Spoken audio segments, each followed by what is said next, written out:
말씀 나누기 전에 먼저 그림 하나 보여드리겠습니다. 자, 먼저 그림 하나 볼까요? 자, 무엇으로 보이십니까? 이 그림이 무엇을 뜻하는 것일까? 무엇을 우리에게 보여주는 그림일까? 거대한 바위산? 아니면 사막의 모래 언덕? 아니면 여러분들이 오늘 쓰고 오신 중절모? 무엇일까요? 자, 이 그림에 숨겨진 비밀을 공개합니다. 보겠습니다. 이겁니다. 독이 없는 거대한 보아뱀이라고 하죠. 이 보아뱀이 삼킨 코끼리입니다. 그 그림이에요. 보아뱀은 코끼리를 삼킨 후에 한 6개월 정도를 뱃속에서 꼼짝하지 않고 코끼리를 소화시킨다고 해요. 그래서 독이 없는 보아뱀이 코끼리를 삼킨 그림이 바로 이 그림입니다. 어른들에게 물었더니 이 어른들이 중절모? 이렇게 이야기했다고 할 정도로 그림을 금방 봐서는 잘 모르겠어요. 그죠? 어떤 그림인지. 그런데 보아뱀이 삼킨 코끼리를 보니 그럴 수 있겠다라는 생각이 듭니다. 모자, 어른들 눈에 보였던 모자, 또한 순수한 아이들이 말하였던 저거는 보아뱀입니다 라고 아이들이 말을 했고요. 그리고 그 속에 들어가 있는 코끼리까지요. 한 사물을 놓고 우리가 어떤 시선으로 보느냐에 따라 전혀 다른 이야기가 전개됩니다. 저것은 내 모자와 너무 비슷합니다. 내 모자는 말이죠. 이렇게 이야기가 시작되면 모자 이야기로 끝났을 거예요. 그리고 아이들이 제잘거리면서 저 뱀 압니다. 엄청난 뱀이에요. 큰 뱀이에요. 라면 뱀 이야기만 전개됐을 것이죠.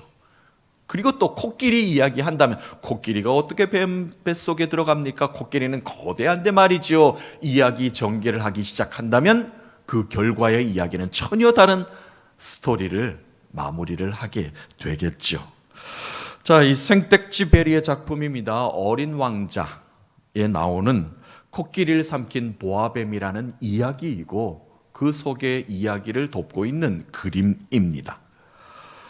어른들의 고정관념 또 편협한 시각을 비판하면서 우리가 눈에 보이는 것만이 전부가 아니라는 사실을 전하고 있습니다. 본질을 보지 못하고 겉모습만 따지는 세상의 시선들을 풍자하면서 우리가 상상력과 순수한 동심을 잃지 말아야 될 것이다 라는 메시지가 그 속에 담겨져 있고 또 그림으로 우리에게 또 시사하는 바가 있습니다. 우리는 이 땅을 살면서 무엇을 보고 사느냐에 따라서 인생의 결과물은 판이하게 달라집니다. 사업하는 사람은 당연히 돈을 보며 모든 것을 구상하기 시작을 할 것입니다. 예술하는 사람은 어떠할까요? 미를 추구합니다. 처음부터 결과물을 머릿속에 넣고 그림을 그리며 붓을 들기 시작합니다. 그리고 피아노 건반을 한 건반 한 건반 누르기 시작을 합니다. 나의 음악은 어떻게 완성될 것이라는 것을 머릿속에 상상하면서 말이죠. 정치인들은 어떠합니까? 권력과 명예 또한 박수치는 대중들의 함성에만 관심이 있을 것입니다. 그 이야기 전개하는 것을 좋아합니다. 연예인들은 화려한 스포트라이트와 또한 눈부신 조명 또한 카메라 앵글을 먹고 삽니다. 그것을 좋아하죠. 100m 출발 지점에 선 육상 선수는 어떠할까요? 오로지 피니시 라인만을 바라보며 뛸 것입니다. 좌우 어떠한 소리가 들려도 쳐다보지 않습니다. 내가 달려갈 방향만을 향해서 달려가는 것을 우리는 진정한 선수다. 또한 좋은 결과를 낼 수가 있겠죠. 그렇습니다. 무엇을 바라보고 사느냐에 따라서 그 사람의 인생의 결과물은 완전히 다른 것을 양산해 낼 수가 있는 것입니다. 그것이 바로 우리 인간의 삶이다라고 말을 할 수가 있겠죠. 이처럼 어디에 시선을 두고 있느냐에 따라 그들의 결과물은 또 모양새는 전혀 다르게 나타납니다. 자, 그렇다면 믿음의 사람은 무엇을 바라보아야 하며 무엇을 바라보며 쉴 틈 없이 뛰어야 합니까? 오직 우리는 하나님만 바라보아야 합니다. 우리는 감히 하나님을 바라볼 수도 없는 죄인입니다. 우리가 성경을 읽어보면 읽어볼수록 구약의 시대나 아니면 예수님이 오셨을 당시에도 죄인들이 감히 하나님 앞으로 나아갈 수가 없었습니다. 또한 하나님을 우러러 바라볼 수도 없었지요. 그 정도로 하나님께 가기 위해서는 누군가 대신하여 죽어야만 했습니다. 누군가 대신하여 죄의 값을 치르고 피를 흘려야만 했습니다. 그러므로 하나님을 바라본다는 것은 생각도 하지를 못하는 죄인이었죠. 그런데 예수님께서 이 땅에 오셔서 예수님을 통해서 하나님을 바라볼 수 있게 되었습니다. 그렇게 사는 자들에게 구원의 은총을 베푸시기 위해서 예수님께서 이 땅에 오셨습니다. 그래서 예수님을 통해서 인간은 인생의 풍성한 결과물이 이 땅에 있는 것이 아니라 하늘에 있다는 것을 알게 되었고, 그것을 바라볼 수 있는 힘이 생겼습니다. 그것을 바라볼 수 있는 소망이 생겼습니다. 하나님을 바라봄으로 이 땅의 행복이 아니라 하늘의 행복을 누릴 수 있는 것이 얼마나 값지다는 것을 깨우치게 되었습니다. 누구를 통해서요? 예수 그리스도를 통해서 그것을 다시 붙잡는 기회가 이 땅 가운데 일어나게 되었습니다. 예수님은 예수님의 제자가 되겠다고 많은 무리들이 산에 올라온 것을 향하여 이 땅의 복이 무엇인가를 선포하셨죠. 하나님을 바라보기 위해서 산에 오른 자들이요, 그대들의 그 마음이 깨끗하고 복되도다 라고 이렇게 선포하셨습니다. 이제 그 깨끗한 마음의 눈으로 하나님을 바라보라. 그 마음의 청결한 그곳이 복되도다. 예수님이 이렇게 많은 무리들에게 산에서 선포하셨습니다. 오늘 복받는 비결 6번째입니다. 하나님을 바라보며 사는 자가 복되도다입니다. 하나님을 바라보며 사는 자, 오직 하나님만 바라보며 사는 자가 이 땅에 참 행복을 누릴 수 있는 자다라고 예수님께서 가르침을 주십니다. 하나님을 바라보며 사는 자, 그 마음이 청결하다라고 말씀하고 계신데요, 마음이 청결하다는 것은 도대체 무엇일까요? 무엇이기에 마음이 청결해야만 하나님을 바라볼 수 있다라고 주님께서 이렇게 말씀하셨겠습니까? 청결이라는 단어는 헬라어에서 카타로스라는 단어를 주님께서 사용하셨어요. 이 카타로스는 우리가 잘 아는 카타르시스의 어원을 두고 있습니다. 무엇이 전혀 섞이지 않는 순수한 순수물, 창조 원리 그대로 순수한 고유한 물질을 보유하고 있는 것, 유지하고 있는 상태를 카타로스라고 이야기를 합니다. 또한 분리되지 않고 나누어지지 않고 하나의 결정체를 잘 유지하고 있는 상태, 원석 그대로를 잘 보유하고 있는 상태를 말합니다. 또한 깨어지거나 더러워지지 않고 순결한 고유한 그대로를 잘 유지한 상태를 그렇게 말을 하고 있습니다. 청결함입니다. 깨끗함입니다. 청결은 외적인 청결이 있을 수 있고 또한 마음의 내적인 청결도 우리는 말을 할 수가 있겠죠. 지금 예수님이 말씀하시는 이 청결이라는 말의 뜻은 마음, 곧 내적인 청결을 말하고 계신 것입니다. 비록 우리의 인생이 들에서나 아니면 농장에서나 세금 징수의 현장에서 손이 더러워지고 얼굴에 그름이 묻고 먼지를 뒤집어 쓴 더러워진 모습이라 할지라도 그 마음에 향기를 머금고 있는 자, 회개하고 죄로부터 그 마음이 자유로운 자, 그런 자들은 하나님을 바라볼 수 있다는 겁니다.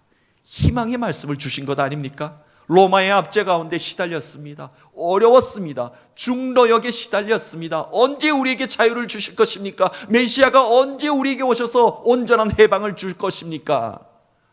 탄식했던 민족이었습니다. 백성들이었습니다. 그런데 예수님께서 말씀하십니다. 그 모든 어려운 상황 가운데 하나님을 바라보는 깨끗한 마음만 가지고 있다면 다시 하나님을 바라볼 수 있을 것이다.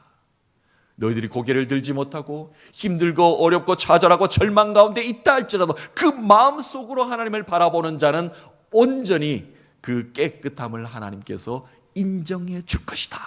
하나님께서 이 말씀을 예수님을 통해서 전하고 계신 것입니다.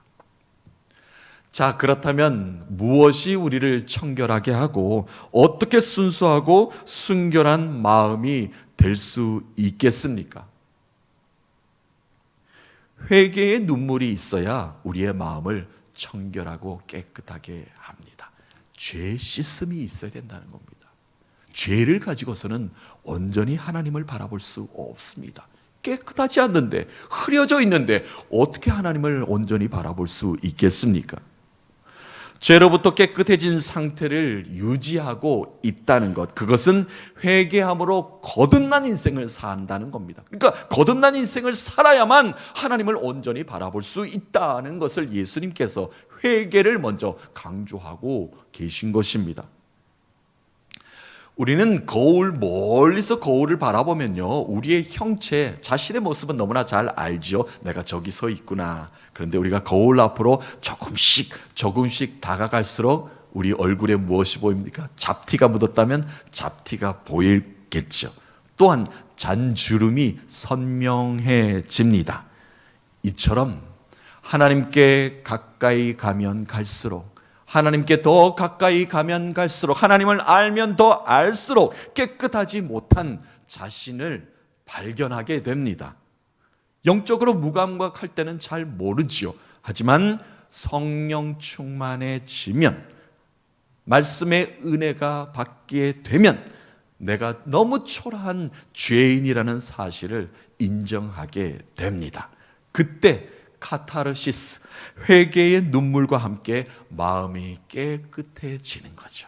마음이 청결해지는 겁니다. 그래야만 하나님을 온전히 바라볼 수 있게 되기 때문입니다. 어떻게 우리가 청결해집니까? 어떻게 우리가 깨끗해집니까? 하나님이 나를 창조한 순수한 상태로 되돌려 놓을 수 있어야 됩니다. 세상으로 오염되었거나 세상으로 일그러진 나의 모든 자아를 예수 그리스도를 통해서 하나님께 온전히 돌려놓을 수 있어야 됩니다. 때묻지 않는 처음 상태로 재부팅해야 되는 것이죠. 우리가 컴퓨터가 고장나면 어떡합니까? 안간힘을 쓰고 고쳐보려고 하지만, 어떤 백신을 깔아서 뭔가 해결해 보려고 하지만 큰 돈을 들여서 고칠 수밖에 없는 상태까지 가지 않습니까? 그런데 쉽게 되는 방법도 있어요. 재부팅하는 겁니다. 새롭게 전원을 뽑았다가 다시 꽂는 겁니다. 그러면 다시 컴퓨터가 언제 그랬냐는 식으로 살아나는 것을 우리는 경험할 수 있는 것 아닙니까? 우리는 하나님과 사람 앞에 하나님이 나를 창조하시는 그 아름다운 모습으로 온전히 서 있기를 간구해야 합니다. 거짓 없는 순수한 상태가 무엇입니까? 하나님이 나를 창조하신 아름다운 모습, 복받는 모습 그대로로 살아야 되는 거죠. 왜 세상과 결탁하고 왜 세상 사람처럼 살아갑니까? 하나님이 나를 만드신 원리 그대로만 살아도 우리는 복받는 인생인데 말이죠. 정직해야 합니다. 세상의 것으로 포장하며 살지 말아야 합니다. 가식 없는 순수함을 유지해야 합니다. 하나님이 나를 만드신 그 아름다움을 잘 유지하여 타락하고 오염되고 삐뚤어진 나의 마음을 온전히 말씀만을 기준 삼아서 늘 새롭게 초기화하는 노력이 필요합니다. 그것이 나를 청결하게 하는 것, 나를 깨끗하게 하는 것이다 라고 말을 할 수가 있을 것입니다. 사랑하는 성도 여러분, 하나님을 바라보며 사는 자가 마음이 깨끗해질 수 있습니다. 청결을 유지할 수 있습니다. 세상의 것으로는 안 됩니다. 도저히 불가능한 일입니다. 그러나 하나님만 바라보면, 하나님만 붙잡으면 깨끗한 거듭난 삶을 살아갈 수가 있습니다. 오직 하나님만 바라보시면서 깨끗하고 순전한 신앙을 유지하시는 복된 삶을 사시는 모든 믿음의 권속들 되시기를 주님의 이름으로 축복합니다. 그렇다면 마음이 청결한 자, 깨끗해진 자는 어떠한 기회가 주어지는가? 어떠한 복이 주어지는가? 하나님을 보게 될 것이다라는 겁니다. 깨끗해지기만 하면, 깨끗해진 자는 하나님을 온전히 볼 수 있다, 그 말씀을 하고 있는 것이죠.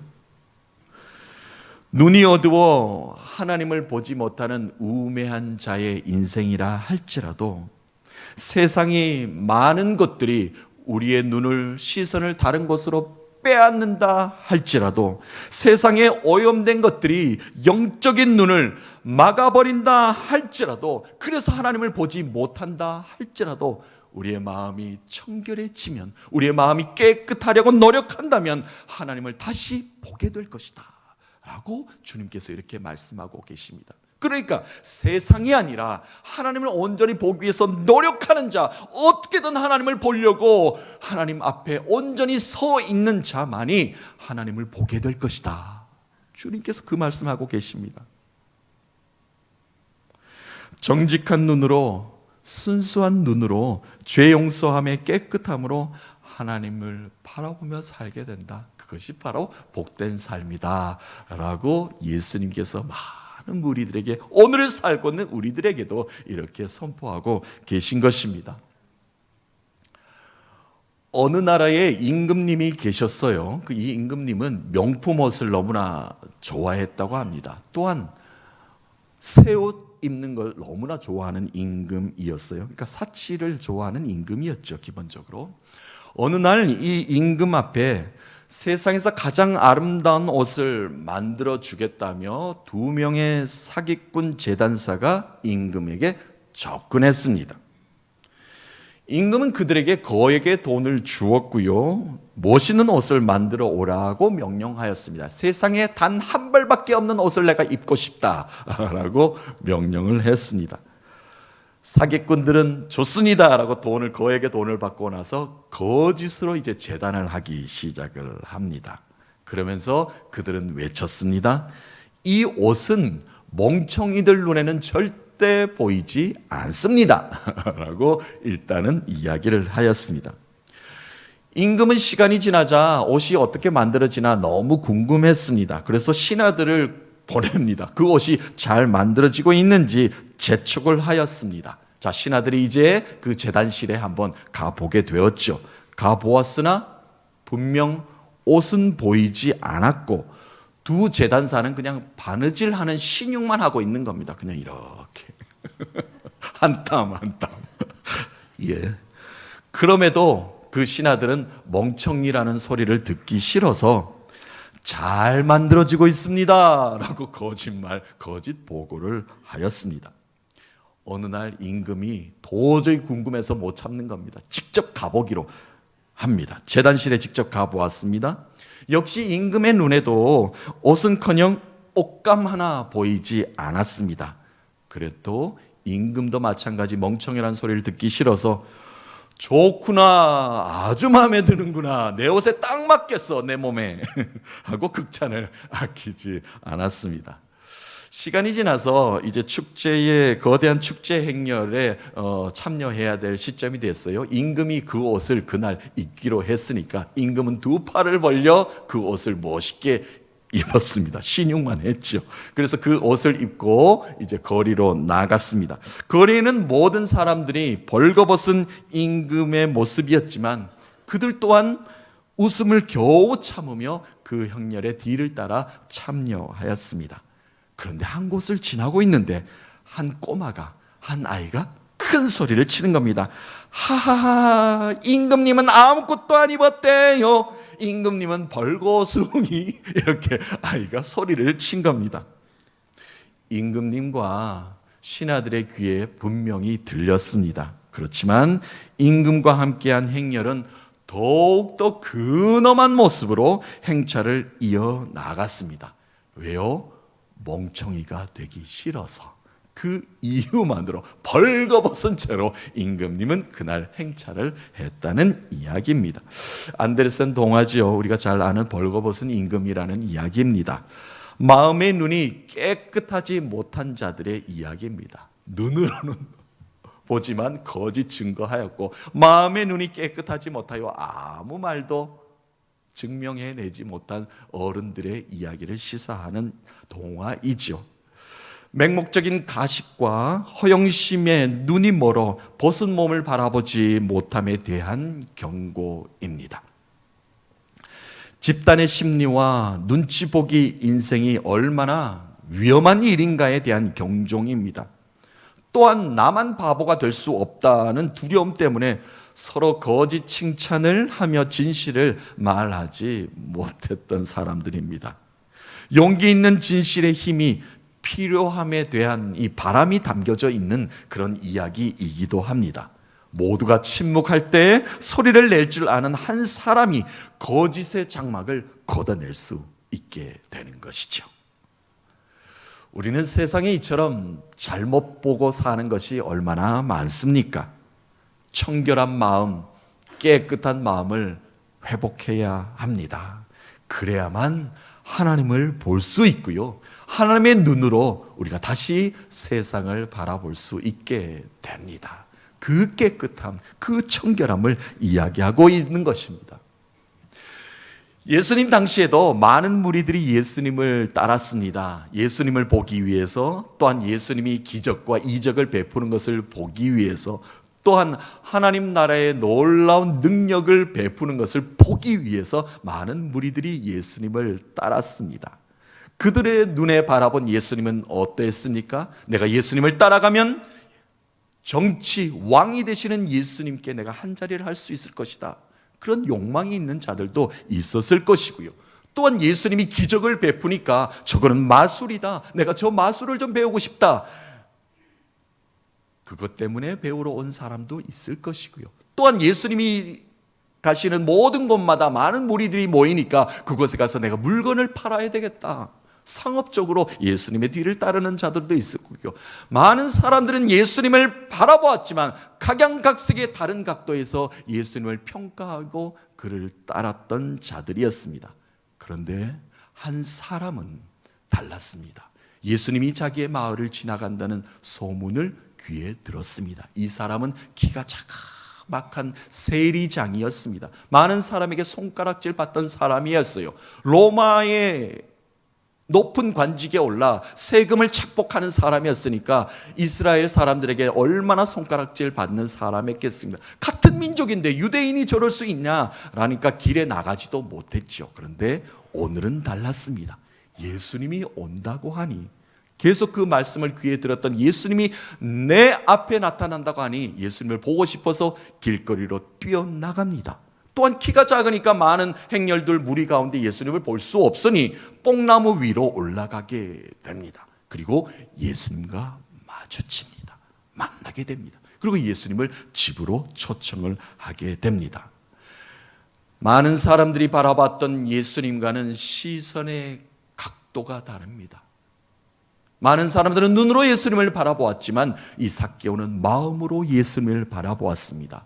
예수님을 통해서 하나님을 바라보고 싶었던 것이었습니다. 왜 삭개오는 길거리로 뛰어나갔습니까? 왜 삭개오는 뽕나무로 돌무화과 나무로 올라갔습니까? 왜 삭개오는 예수님을 집으로 초청했습니까? 그 이유는 하나님을 보기 위해서입니다. 온전히 하나님을 바라보고 사는 인생이 되고 싶었던 겁니다. 결국 삭개오는 어떻게 됐죠? 마음으로, 영으로 하나님을 영접하고 바라보는 인생이 될 수 있었습니다. 마음이 깨끗해지니, 마음이 청결해지니, 회개하니 하나님을 온전히 바라보며 사는 인생으로 거듭나게 된 삭개오의 이야기입니다. 오늘 팔복의 6번째 한번 정리해 봅니다. 복되도다 마음이 청결한 자들이여 그로 인하여 하나님을 보며 살게 될 것이니라. 사랑하는 성도 여러분, 무엇을 보며 사느냐에 따라 인생의 결과물이 달라집니다. 정결하고 청결하고 깨끗한 마음을 가지셔서 하나님을 보며 사시기를 축복합니다. 깨끗한 마음으로 여러분이 행하는 모든 일들마다 말씀의 열매가 곳곳에 맺히시기를 원합니다. 기도하는 것마다 응답의 열매가 맺히시기를 원합니다. 찬양할 때마다 기쁨이 차고 넘치는 열매가 있기를 원합니다.